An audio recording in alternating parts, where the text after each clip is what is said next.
Hello and welcome to Dingoes Ate My Podcast. I'm Paul. I'm Dave. And I am Justin. And this week we're talking about the happiest episode ever, New Moon Rising. Wait, happiest episode? Shoot, did I watch the wrong episode again? No, it's pretty sad. Is it sad though? Yeah. I mean, it kind of resolved in, that side plot. Well, let's get into it. A bit. This episode originally aired May 2nd, 2000. In this episode, Willow and Tara walk around the school grounds holding hands. The first time they've ever fucking done that on camera. Gasp. I know, how dare they show such a thing. Yeah, it was that particular people thing. Blah. And talk about Tara getting a cat as a pet. Kitty! At the Scooby Gang meeting, Buffy explains that there's little going on, but as usual, Giles knows that means trouble. And Willow has to explain everything to Tara, even though she doesn't really need to. She just does. As the meeting ends, Oz shows up in the doorway, shocking everyone into silence. Oz arranges to talk to Willow later, and after Oz leaves, Tara also leaves the incredibly uncomfortable situation. Buffy and Riley talk about how bad Willow and Oz's breakup really was, and Buffy accidentally mentions that Oz is a werewolf. Buffy goes off on him when he negatively comments on Willow dating a werewolf. He says that Willow seems smarter than to date a dangerous guy, unknowingly drawing a parallel between Willow and Oz and Buffy and Angel, because subtlety. Accusing him of being a bigot and unable to see past the humans versus demons label, or ideal he's been living. Oz takes Willow for a walk outside during the full moon, showing her that he is not in werewolf mode. While in Tibet with the help of herbs, charms, chanting, and meditation, he's learned to control the wolf inside. Oz wants to get back together with Willow, but she is reluctant. Because of Tara. Obviously. Obviously Tara is better. Yep. Graham patrols with the team, and they are all attacked by a four-legged demon, closely resembling a werewolf. And we never see those werewolves. Yeah, we never see this demon. Yeah, no, aside from just a quick little shot, like, Yeah. oh man, think that Terry had attacked and hurt the soldier people. Oh, And no. I guess they got away with it. Oh well. If it weren't for those meddling kids. Anyway, Willow and Oz talk all night about their lives while they were apart. Tara comes by in the morning while Willow is away, and upon having Oz answer the door, she gets nervous and leaves. I really hate how they're writing Tara in this episode. Because she can't fucking function. Yeah.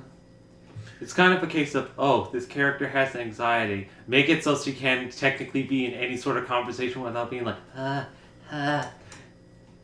Buffy wakes up at Riley's, but she is very distant from him. They talk about the night before in the graveyard and Riley's reaction to Oz. When Riley leaves after hearing news about Graham getting hurt, Willow shocks Buffy with the news about Oz being able to control the wolf. Buffy is even more shocked when, as Willow subtly, maybe not so subtly, explains that her relationship with Tara is now serious and that complicates things with Oz. It's a pretty funny scene, actually. Will? Well, why do you keep calling me that? I don't know. I don't know, Will. Adam goes to Spike for help for his help in exchange for getting the chip out of Spike's head, because that seems like a good idea. Willow tells Tara that she and Oz talked the whole night before, and then they hug. Oz and Tara have a confrontation, and after smelling Willow on Tara, Oz concludes that the two are romantically involved. He loses control and starts to change into a werewolf. Werewolf Oz chases Tara into a classroom, and the Riley and the Initiative guys take Oz away after tranquilizing him. Tara threw a chair at him. She did. She wasn't utterly useless. Yep. That was her one moment of just being useful. The gang meets up, and then Riley... The gang meets up and makes a plan to free Oz. Oz is kept caged at the Initiative, and just as Riley is about to shoot him dead, he changes back into his human form. Despite Riley's attempts to help, the scientists start performing tests on Oz. Spike shows up at Giles' place and offers to lead Buffy and the gang into the Initiative. Riley sneaks in, gives Oz some clothes, and tries to help him escape. On the way out, they get caught. Colonel Nara, I don't know, lectures Riley about betraying the initiative on so many levels and how he will be court-martialed. Dressed as commanders and scientists, Spike and the gang sneak into the initiative through the back door. Adam secretly helps them by running operations through a computer and helping them shut down the power for most of the city. Holding the Colonel hostage, Buffy gets Riley and Oz free, Riley leaving the initiative for good. Now that his life is in danger, Riley camps out in the remains of Sunnydale High with Buffy at his side. He confesses that he was wrong about Oz and that he was a bigot when thinking about Oz and Willow's relationship, and he couldn't see past the humans good, demons bad idea. But Buffy reassures him that he wasn't being a bigot, but was just shocked when faced with the unconventional relationship, due to the fact that she had a similar reaction when finding out about Willow and Tara. Buffy then volunteers to tell him about her past and warns him that that it's not stuff he's going to like. In Oz's van, Oz notes that he worked hard so that he could return to Willow. And now she is the only thing that he can't be around without losing control of the wolf. And he needs to leave town again to escape her and the initiative. Willow and Oz say their goodbyes, accepting that they will always be important to each other before Oz leaves Sunnydale forever. Later that night, Willow takes a candle to Tara's room, where Tara tells Willow that she should be with the person she loves. Willow replies that she is, and Tara blows out the candle, and credits roll. So, because this was a super, super happy episode, it's not. On the bright side, Oz isn't dead, but he's not returning. Well, he will make one more appearance at the very end of this season, but it's technically not, real. It's in a dream. Alright. But otherwise, yes, Oz is now basically out of the show. Yes. Be able to head off and take care of the other particular commitments he needs to do. Although technically he will pop up in season 8 in the comics, but we're not going to cover that. Yeah. So, what did you guys think of this episode? Well, from the little bits of spoilers you gave, I was kind of like, oh dear goodness, all the doom and gloom of things. But it wasn't super terrible. It definitely wasn't like the first time that Oz left. Because that was just soul-crushing. That was a bit worse. I mean, even though he did come back, but, I mean... It's a case of, oh man, he's back. How does that work? But now it's conflicting with Tara. It's like, oh man, the conflictions of all the things. I think the biggest sort of moment was the Oz interacting with Tara in the hallway and smelled the scent of Willow on her. I was like, oh no, it's accelerating. Get the werewolf hand in the face, and he's like, run. It's like, yeah, oh no, all the things. And they had all night to talk about things, and Willow never mentioned about Tara. Yeah, I mean, that's kind of an awkward conversation to have, though. I guess By so. the way, I am kind of seeing somebody. And he probably would have expected that. When he probably mentioned it was Tara, there might have been some words. I mean, when he asked, are you seeing any new guys? No. Technically correct. Technically correct, sure. The best kind of correct. Yeah, exactly. It's like you could have just followed up, but no. Okay, that's fine. So, international titles. I only was able to find 2 for this one.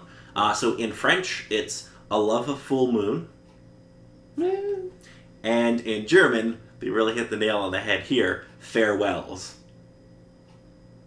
And for music, we only have Christoph Beck doing the original score. Yeah. There's no licensed music in this episode. Yeah, nothing too fancy. It's almost like they're saving their money for something in an episode or 2. Yeah, it's building up to things. Indeed. Well, it is getting close to the end of the season. Yes, we only have 3 episodes left. Mm-hmm. And the next one is a 2-parter that will kind of wrap up the major story of the season. Something like that, yeah. Yes, and then the last episode of the season will be, I think, a very divisive one. Yeah, I suppose. It's primarily a dream episode. Oh, we're going back to this again. Oh, that. Ah, boy. I really like the episode, but I think especially Justin won't. We'll see. It was all a dream. No, it's going to explore kind of what's going on with the Scooby Gang in their dreams. And you get to meet the Cheese Man. Cheese Man? Yes. What Cheese Man? Oh, great. We're going to have to add somebody new to the roster? No, he's a one-off. Oh, okay. The Cheese Man? The Cheese Man. Does he like the Sandman? No. He's the Cheese Man. But you'll meet him soon enough. So, do you guys have any other thoughts on this episode? I wonder what more particular drama could supposedly come up involving additional people who have left or supposedly coming back at some time.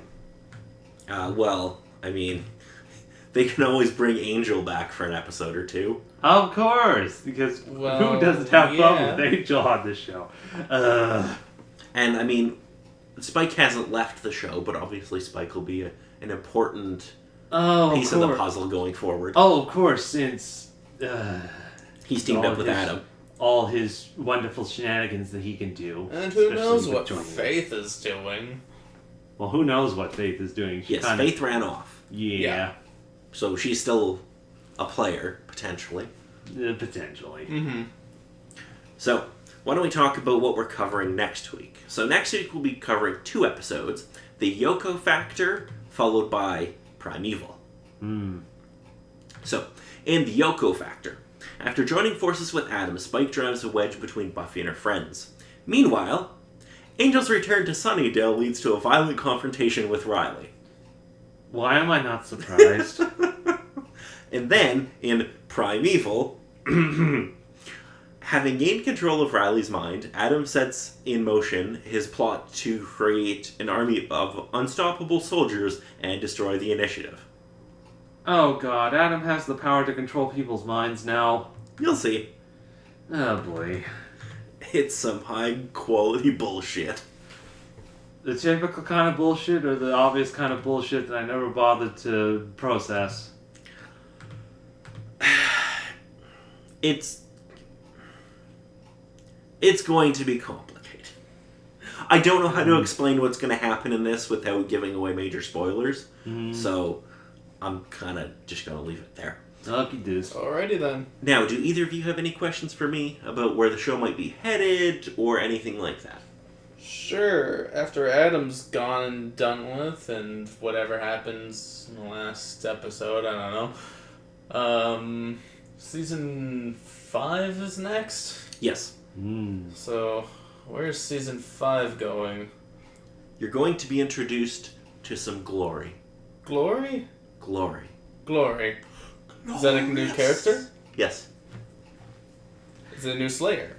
No. Boo. Glory will be our big bad. Oh, okay. And we're also going to have the saddest episode of the season of the series in season 5.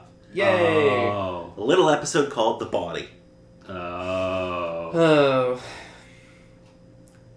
This bodes well. Yeah. Bodes well. I'm just saying, when we cover that one, have your Kleenex handy. Mm-hmm. Because it's, woo. So, David, do you have any questions for me about where we're headed? Oh no. To quote a particular person I listen to, I have a decent idea where this is going and it's straight off a cliff. Oh no, it's going to get better. Like, the quality of the show is going to... Oh no, quality-wise, I'm sure. Story-wise, though, there's probably going to be plenty of things going off the cliff. Well, no, it's still going to get good. Probably, I'm assuming. It's not going to go bad. Well, and bonus points, the premiere of season 5, we're going to meet Dracula. Dracula? Yes. Sweet. We can't have a vampire show without bringing in the Big Daddy. It's pretty great. So, until next week, I'm Paul. I'm Dave. And I'm Justin. Big